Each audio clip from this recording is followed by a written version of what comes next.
వెంకటేశ్వర గారు ఏంటి ఏం ప్యాలెస్ అక్రమం? మీ తాడేపల్లి ప్యాలెస్ కూడా అక్రమ కట్టడమే. అదేంటి ఇప్పుడు కొత్త వివాదం?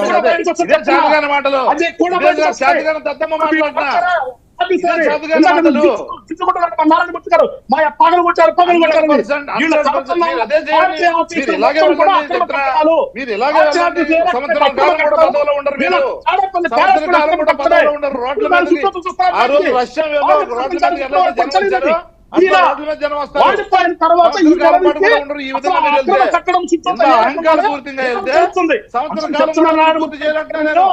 ఇప్పుడు చెప్తున్నా మీకు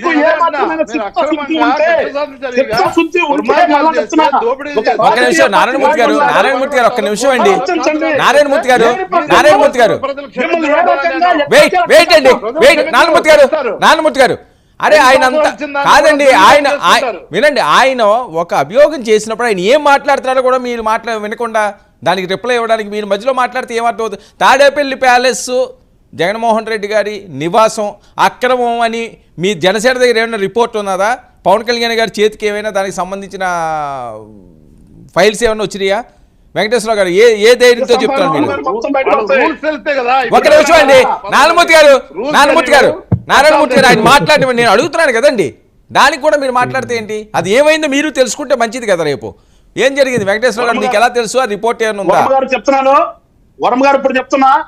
ఇప్పుడు ఎట్లయితే ఇప్పుడు అసలు ఆ బిల్డింగ్ ఎట్లా ఉంది, ఆ బిల్డింగ్ చుట్టూ ఏ రకంగా చేశారో బయటకు వస్తుందో, అదే విధంగా దాంట్లో జరిగినటువంటి అక్రమాలు కూడా ఎన్ని వైలేషన్స్ ఉన్నాయో ఆ వైలేషన్స్ అన్ని కూడా మేము ఖచ్చితంగా మీడియాకి ఇస్తాం, త్వరలోనే ఇస్తాం మీడియాకి.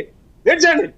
ఓకే, మీ దగ్గర రిపోర్ట్స్ తరం కూడా కాదు, మీ తరం కూడా కాదు. ఓకే, రామకృష్ణ గారు, రామకృష్ణ గారు, రామకృష్ణ గారు చాలా కీలకమైన అంశం ఇప్పుడు వరకు కూడా నారాయణమూర్తి గారు అర్థరహితంగా అది అబద్ధాలు లేదా ఆరోపణలు చేసుకుంటూ కుట్రలు చేస్తే ఓకే నారాయణమూర్తి గారు, ఓకే ఒక్క నిమిషం.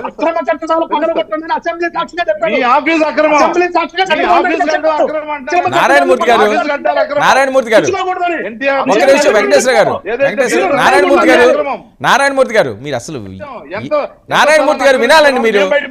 అరే నారాయణమూర్తి గారు, నారాయణమూర్తి గారు ఏంటి అది?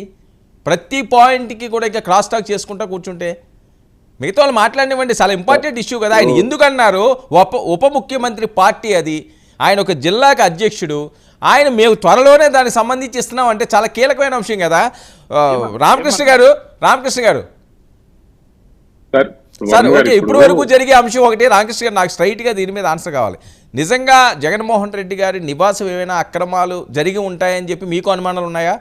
ఎందుకంటే ఇప్పుడు వరకు మిగతా అన్నీ వచ్చినాయి కానీ దీని మీద ఎవరో మాట్లాడలేదు. ఈరోజు వెంకటేశ్వరరావు గారు ఆ ప్రాంతవాసి మాట్లాడుతున్నారు అంటే ఏదో కీలకమైన అంశం అందులో ఉండే ఉంటుంది. ఇదేదో ఇష్యూ అయ్యేలా ఉన్నది. జగన్మోహన్ రెడ్డి గారి యొక్క నివాసం మీద